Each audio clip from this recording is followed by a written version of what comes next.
Hello friends, good morning. आज की ताज़ा खबर में आपका स्वागत है। सबसे पहले ग्लोबल न्यूज़, फिर कुछ इंडिया स्पेसिफिक और स्टॉक स्पेसिफिक न्यूज़ के बारे में बात करेंगे। लास्ट तक वीडियो को ज़रूर देखिएगा। नॉलेज सेक्शन है एक छोटा सा, उसके ऊपर भी डिस्कशन करेंगे। स्टार्ट करने से पहले important news for Mumbaikars and people around Mumbai. We are coming up with a session in Mumbai on 21st of September। ठीक है, तो if you are in Mumbai और अराउंड मुंबई, तो topic will be how to manage your wealth and retirement corpus. 3-4 घंटे का session रहेगा। Morning 10 AM Saturday है, तो लिंक डिस्क्रिप्शन बॉक्स में as well as comment section में डाल रहा हूँ, तो ज़रूर चेक कीजिए and book your seat. Limited seats हैं, तो लास्ट में it becomes very difficult to accommodate. तो please, if you have plans to be in Mumbai at that time, तो मॉर्निंग में आई थिंक सेशन रहेगा with lunch. We will meet, Parimal and I will be there in that session. ठीक है, तो ज़रूर ये book करिए। बहुत ही प्रैक्टिकल थॉट प्रोसेस के हिसाब से, with lot of case studies and lot of examples, lot of Q&As। तो we will try to come up with a very interesting session in Mumbai. Mostly it will be around domestic airport या international airport के आसपास रहेगा।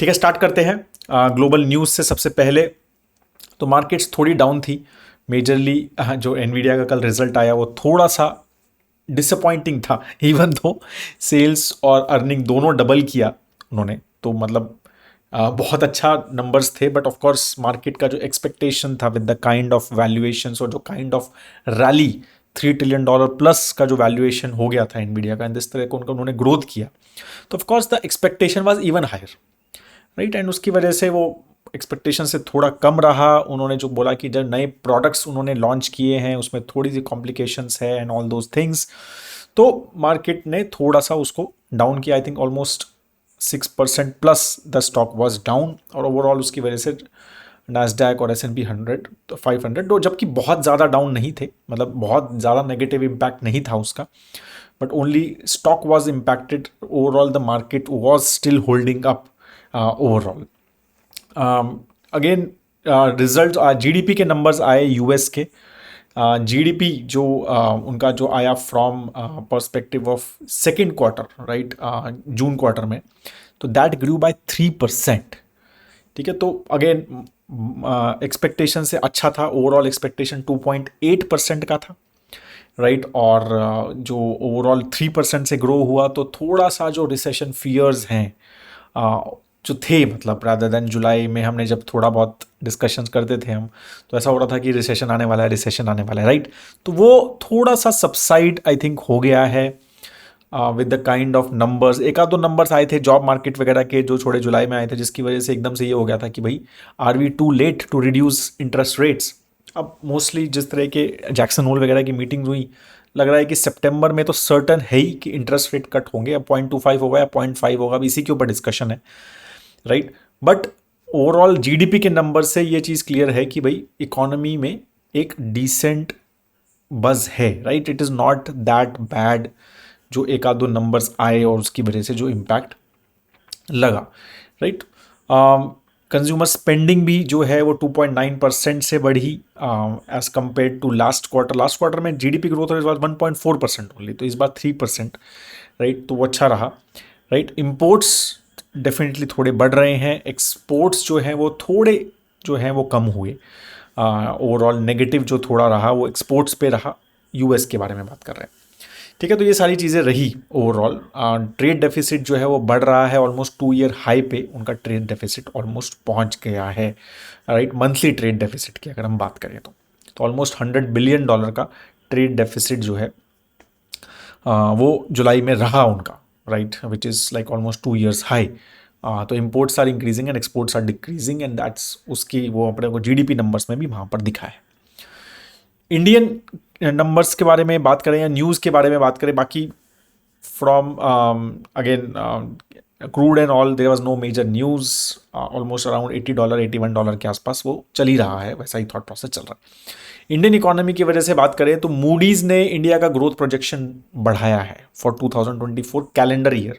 तो पहले उन्होंने 6.8% GDP growth बोला था, अब उन्होंने कहा है कि 7.2% with rural demand improving and broad base recovery, right. तो अब जैसे जैसे मॉनसून थोड़ा सा इम्प्रूव हो रहा है और चीज़ें थोड़ा सा अबव नॉर्मल चल रहा है अभी तक, तो थोड़ा सा एक्सपेक्टेशन ये है कि चीज़ें थोड़ी सी अच्छी रहनी चाहिए।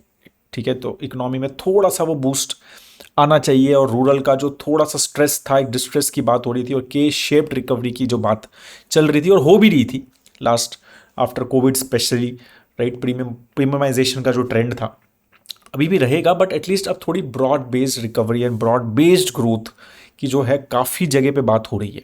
तो rural growth, tyre 2 tyre 3 towns में ग्रोथ, वो काफ़ी जगह पे बात हो रही है। कंपनीज़ की कॉन कॉल्स में, एफएमसीजी की कॉन कॉल्स में, कंज्यूमर ड्यूरेबल्स की कॉन कॉल्स में भी ये चीज़ आ रही है कि they are lot of green shoots, and same Moody's also said, and that's why they increased 6.8 to 7.2, and with monsoon I think it will be a good boost, right. तो वो थोड़ा सा बूस्ट कर सकता है, तो that is a good trend, right. तो अब ओवरऑल मूडीज ने भी 7.2 कर दिया, फिच ने भी 7.2 कर दिया, आरबीआई का भी इस कैलेंडर ईयर नंबर 7.2 है। तो अभी सब जो है एक ऑलमोस्ट कंसेंसस है कि इंडिया की जीडीपी ग्रोथ रेट FY24, हम एफ फॉरन फाइनेंशियल ईयर मार्च में एंड होता है, बट ये जो नंबर्स आते हैं मूडीज़ के, ये मोस्टली कैलेंडर ईयर के आते हैं। फिच ने 7.2 फाइनेंशियल ईयर का ही दिया है और आरबीआई ने भी 7.2 फाइनेंशियल ईयर का ही दिया है। आईएमएफ ने 7% दिया है। तो सब जो है 7% प्लस ग्रोथ एक्सपेक्टेड है FY25 में फ्रॉम इंडियाज जीडीपी परस्पेक्टिव। हमारा जीडीपी के नंबर्स आएंगे तो we will know little bit better अभी Q2 के नंबर्स कैसे आ रहे हैं। एक बहुत बड़ी न्यूज़ जो थी from sugar sector perspective, sugar companies perspective was कि government removes cap on sugar diversion for ethanol production for FY25। तो क्या है ना, शुगर जो है ना बहुत ही हाईली रेगुलेटेड सेक्टर है, बहुत ज़्यादा, हर स्टेप पे गवर्नमेंट का कंट्रोल है, हर स्टेप पे रेगुलेशंस है कि ऐसे करना है, ये करना है, वो करना है। ठीक है, तो इसमें जो एक बी हैवी मोलासिस होता है, सी हैवी मोलासिस होता है, राइट। तो उन दोनों में गवर्नमेंट ने कहा है कि भाई अब जो है शुगर केन या शुगर केन का जो जूस होता है उससे हम पूरा का पूरा इथेनॉल भी अगर आप बना लो तो हमारा कोई रिस्ट्रिक्शन नहीं है। पहले क्या होता था, रिस्ट्रिक्शन होती थी कि भाई ये बी लेवल बनाया है इतना, तो इसमें ये बी इथेनॉल में या बी हैवी में इतना जो है वो शुगर बनेगी और इतना इथेनॉल ही बनेगा, ऐसे ही सी में भी था। तो इस तरह की एक रिस्ट्रिक्शंस होती थी, वो पूरी हटा ली गई हैं। तो अब जो है वो ज़्यादा से ज़्यादा इथेनॉल जो है वो ब्लेंडिंग की तरफ भी थोड़ा फोकस ज़्यादा चल रहा है, और आई थिंक शुगर का थोड़ा production with good range, I am thinking कि गवर्नमेंट इज एक्सपेक्टिंग कि अच्छा खासा शुगर प्रोडक्शन होना चाहिए, राइट। और उसकी वजह से शुगर का प्रॉब्लम नहीं होना चाहिए, एंड दे आर थिंकिंग कि shifting towards ethanol makes more sense. I think that's what I believe with this, but it is a good boost, right, with this restriction, क्योंकि इथेनॉल में lot of companies get better margins and better things, और काफ़ी सारे लोगों ने setup भी किया है इथेनॉल में, इन्वेस्टमेंट्स वगैरह भी बहुत किए हैं, but with these restriction sometimes they are not able to utilise those investments, right. तो अब ये सब चीज़ें थोड़ी सी, अगर ये नंबर FY25 में जो किया है ये सही रहता है तो आई थिंक थोड़ा सा ये इम्प्रूवमेंट, गुड टेलविंड देगा ओवरऑल सेक्टर को।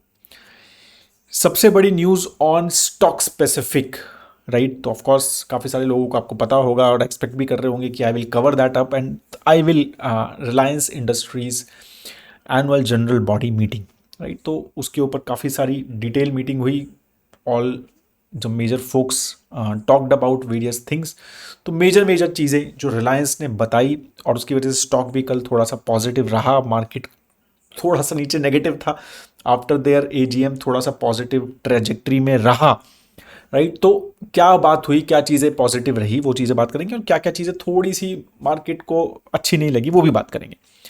तो पॉजिटिव सबसे बड़ा, though even though it doesn't make sense but मतलब doesn't impact anything, but bonus issue was announced, ठीक है। तो आई थिंक उनकी नेक्स्ट जो बोर्ड ऑफ डायरेक्टर मीटिंग होगी उसमें दे विल फाइनलाइज दिस। तो बोनस इशू 1:1, तो एक जिसके पास स्टॉक है उसको एक और मिलेगा, ठीक है। और ये आई थिंक 2017 में रिलायंस ने किया था लास्ट बोनस इशू, अगेन 1:1 किया था 2017 में, फिर उससे पहले 2009 में किया था।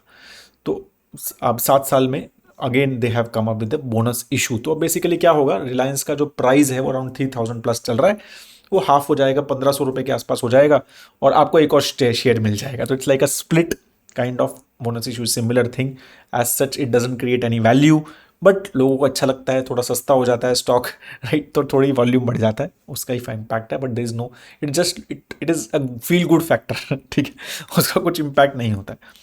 तो bonus issue was a big announcement जिसके थोड़ा सा मार्केट को अच्छा लगा। राइट। एज आई सेड, थोड़ा फील गुड फैक्टर रहा। AI was talked a lot about. AI artificial intelligence बोला जा रहा है कि almost 83-84 times this word was used in the whole of AGM। ठीक है, तो आर्टिफिशियल इंटेलिजेंस पे काफ़ी सारी उन्होंने चीज़ें भी बताई कि उन्होंने एक नया जियो ब्रेन करके suite of tools and platforms, right, they are planning to develop Jio Brain करके। ठीक है, एक नेशनल AI इंफ्रास्ट्रक्चर की बात की है उन्होंने, right. AI ready data centres Jamnagar में सेटअप करने की बात की है, जो कि रिलायंस की ग्रीन एनर्जी से पावर होंगे। They are also talking about कि AI में जो फोकस करने वाले हैं वो एग्री में, education, health care and small business में। दे आर सेइंग कि it will help a lot, right. And borders पे दे आर सेइंग कि they will put Reliance AI models and services, right, ताकि वो डेटा और प्राइवेसी रेगुलेशन के हिसाब से सही रहे। They are also planning AI cloud. ठीक है, almost 100 GB free cloud storage for photos and videos starting this Diwali जैसे, राइट। तो similar to what they did I think in telecom. तो अभी पहले 100 GB free cloud storage they are giving for photos and starting videos Diwali से। AI artificial intelligence cloud, अब उसमें क्या क्या आर्टिफिशियल इंटेलिजेंस रिलेटेड क्या होगा we will understand, but it was talked a lot in their overall AGM, right. Artificial intelligence हर जगह पे दे टॉक्ड, राइट, और research and development in artificial intelligence, infrastructure of artificial intelligence, तो lot of discussions was happening in this. जैसे जैसे concrete होगा we will let you know more about it. ठीक है, तो बिजनेसेस के बारे में बात करें तो जियो जो उनका डिजिटल सर्विसेज बिजनेस है, तो इसमें इंपॉर्टेंट एक टारगेट दिया गया 3 to 4 ईयर्स में doubling of revenue and EBITDA. 3 to 4 years में, 4 साल में भी अगर डबल के बारे में बात करें, राइट, तो ऑलमोस्ट 18% ग्रोथ पर एनम 4 साल में अगर हम बात करें, तो it is a very very good growth which they are targeting, right, in EBITDA and revenue both. They are saying that they are now the world's largest mobile data company. 49 crore users हैं उनके पास, और 30 GB of data monthly average consume होता है। 30 GB, right, कितना ज़्यादा data हम करते हैं। They are saying Reliance has also filed 2555 patents, bio energy innovation, solar में, ग्रीन एनर्जी में, ठीक है, हाई वैल्यू केमिकल्स में ओवरऑल। ठीक है, और ये सारी चीज़ें उन्होंने की हैं from overall perspective. Third, new energy business में भी they are saying that they are given an interesting guidance. ठीक है, तो उन्होंने बोला है कि एन अर्निंग कैपेसिटी ऑफ 5 से 7 साल में, 5 to 7 ईयर्स में, जितना उनका O2C बिजनेस करंटली अर्न करता है, जो मतलब उनका ऑयल बिजनेस है, जो उनका कोर बिजनेस है, जहाँ से सबसे ज़्यादा प्रॉफिट अभी भी आता है, दे आर सेइंग कि 5 to 7 ईयर्स में हमारी अर्निंग जो है वो ऑलमोस्ट उसके बराबर टाइप हो जाएगी, कंपेरेबल हो जाएगी उसकी to what O2C earns today. ठीक है, तो दिस इज अमेजिंग। मतलब दे आर सेइंग कि जो उन्होंने 40 साल में O2C में किया है, ये 5 to 7 ईयर्स में उनका new energy business, right, that they will do. And 75,000 crore rupees they are planning to invest more. तो दे आर सेइंग कि commission the first solar giga factory जो वो कर रहे हैं काम उसके ऊपर। ठीक है, जो उसका फर्स्ट मॉड्यूल है that they will set up this year, और उसमें PV मॉड्यूल्स होंगे, सेल्स होंगे, वेफर्स होंगे, इंगॉट्स होंगे, पॉलीसिलिकॉन एंड ग्लास, एक सिंगल लोकेशन पे सब चीज़ें होंगी।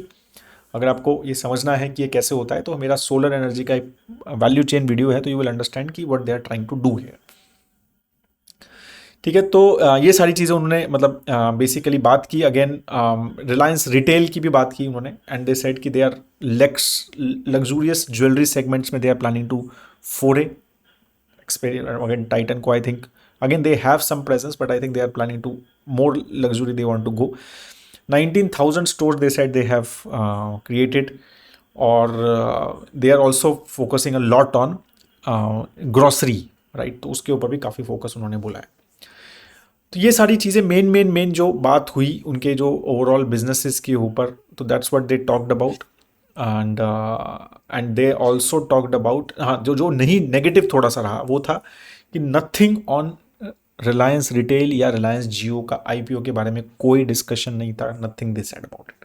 तो जबकि last year I think there was a discussion, but nothing this side this time. Jio Financial Services के ऊपर भी nothing, no discussions on that company as well from them, right. तो ये सारी चीज़ें बेसिकली मोटा मोटा हमारा रहा। कुछ पॉजिटिव्स थे, कुछ क्लियर टारगेट्स थे, तो which was recently good positive things from their perspective. तो तो डिस्प्ले मॉड्यूल्स के डिक्सन का न्यूज़ था। Dixon is planning to partner with China's HKC to manufacture display modules for smartphones, laptops and tablets, right. तो वो they are planning to develop almost 250 crore rupees का investment they are planning to do to display modules. एक ऐसी चीज़ है जो India बहुत ज़्यादा नहीं करता है, तो lot of things get imported, right. And तो उन्होंने एक चाइना की ट्रांजिशन होल्डिंग कंपनी में मेजॉरिटी स्टेक लिया था, right. And they are planning कि भाई हम उसमें एंटरिंग इंडिया में they will enter with these kind of display modules, right. तो वो सारी चीज़ें they are planning to do. तो चाइना से काफ़ी सारे जो है उनके पार्टनरशिप्स और एक्विजिशंस छोटे छोटे चल रहे हैं to basically understand better and do those investments in India. And जो भी EMS में दे आर वर्किंग लॉट, तो उसमें वो काम करना चाह रहे हैं। टेंसेंट करके जो कंपनी है which is a Chinese company, they have sold 2.1% stake in PB fintech for 1668 crore. SBI mutual fund and Societe Generale has picked up the stake majorly from them. Infosys, they have said कि they are extending a partnership with NVIDIA to introduce high performance generative AI powered telco solutions, right? तो उनका कोई NVIDIA का NIMS करके product है, उसके basis पे टेल्को के लिए they are planning to develop कुछ generative AI powered products. Indigo co-founder Mr. Gangwal has sold $1.3 billion worth more stake. Indigo is almost record high पे है, तो $1.3 बिलियन का उन्होंने स्टेक जो है वो कंपनी में बेच दिया है। ऑलरेडी उनके पास $6.9 बिलियन की फॉर्च्यून है करेंटली, मतलब देयर ओवरऑल जो उन्होंने बेचा है स्टॉक। तो ओवरऑल दे इन 2000 मतलब जब Gangwal ji and mister Rahul they got separated, तो mister Gangwal family announced in February 2022 कि within next 5 years they will sell all their stake from the airline, ठीक है। और इस सेल के पहले 19% स्टेक था उनका स्टिल कंपनी में, तो अभी है उनका अच्छा खासा स्टेक स्टिल, तो I think they will keep on removing it, ठीक है। So this was a major news. अगर हम बात करें, एक इंपॉर्टेंट न्यूज़ और थी which I just want your views on it. UK university जो है, एक university of Southampton, they have got a go ahead from India to set up a branch campus under new education policy. Now new education policy में एक बाहर की university जो है India में कैंपस सेटअप कर सकती है। तो what do you think about it? Is it a good thing? It's a bad thing? You have any views on it? Let me know on it. ठीक है, तो कभी अपन डिस्कस करेंगे, but it is interesting news, right. Overall education sector में बाहर की universities which are more research oriented and have a little better infra and thought process, काफ़ी सारे लोग पढ़ते भी हैं इंडिया के वहाँ जाके, तो वो दे आर सेटिंग अप है। तो this is a good thing, right. तो मे बी 5-10 years में बहुत सारी यूनिवर्सिटीज़ इंडिया में आ जाएंगी, तो शायद हमारे बच्चे बाहर ना आए, राइट, शायद जाने की ज़रूरत ना पड़े उनको, right, for better education. So this is what all I have. Quick बात करते हैं, हाँ हमारा नॉलेज सेक्शन रह गया, ठीक है। तो ये हुरून की इंडिया रिच रिपोर्ट लेटेस्ट जो आई है, कल report I was just reading about it a little bit, तो ये बहुत इंटरेस्टिंग चार्ट उसमें मेरे को दिखा कि इंडिया में अगर टॉप 10 में आना है तो क्या करना है टॉप 10 रिच में आना है, टॉप 50 रिच में आना है, टॉप 100 में, टॉप 500 में, रिचेस्ट इंडियंस में अगर आपको बनना है तो क्या करना है। 2012 में अगर बनना था, टॉप 100 में आना था, तो 1800 करोड़ रुपए चाहिए थे, ठीक है।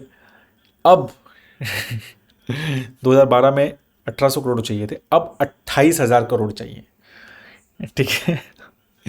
तो 20 अगर if you want to be India's top 100 richest person, तो यू नीड 28,400 करोड़ रुपीज़, तो then you will be currently in India's top 100। तो 100% जो रिचेस्ट है इंडिया में, उसकी जो नेटवर्थ है करंटली वो 28,400 करोड़ की है। टॉप 50 में 44,000 चाहिए, और टॉप 10 में 1,62,000 करोड़ रुपीज़ जो है ये चाहिए। और ये देखो कितना ज़बरदस्त इंक्रीज़ हुआ है, 30,000 था टॉप 10 पहले, अभी 1,60,000 हो गया है, 5 टाइम्स से भी ज़्यादा, राइट। और यहाँ तो मतलब 10 से भी ज़्यादा, मतलब 15-16 टाइम्स हो गया है।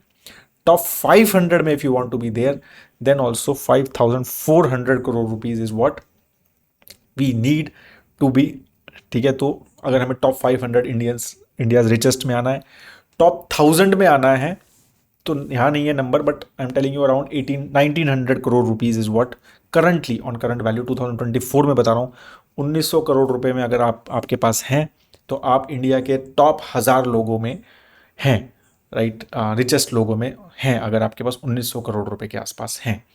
अगर आप एक डॉलर बिलियनर हैं, डॉलर बिलियनर मतलब $1 billion, almost like 8,100 8,200 crore rupees, तो आप इंडिया के टॉप 350 360 लोगों में हैं।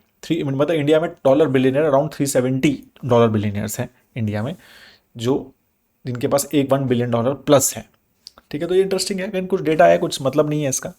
ठीक है, आई श्योर, मतलब एटलीस्ट हमारे दिमाग में होना चाहिए, एक टारगेट होना चाहिए। अगर आप एंटरप्रेन्योर हैं या फिर you want to achieve, even a person in professionally can also go, अगर आप सीईओ लेवल तक एक बड़ी अच्छी कंपनी में पहुंच जाते हैं, तो सम सीईओज हैव, जैसे डीमार्ट के CEO, he has a very very good wealth. I think he is among the top 1000 top 500 में है वो।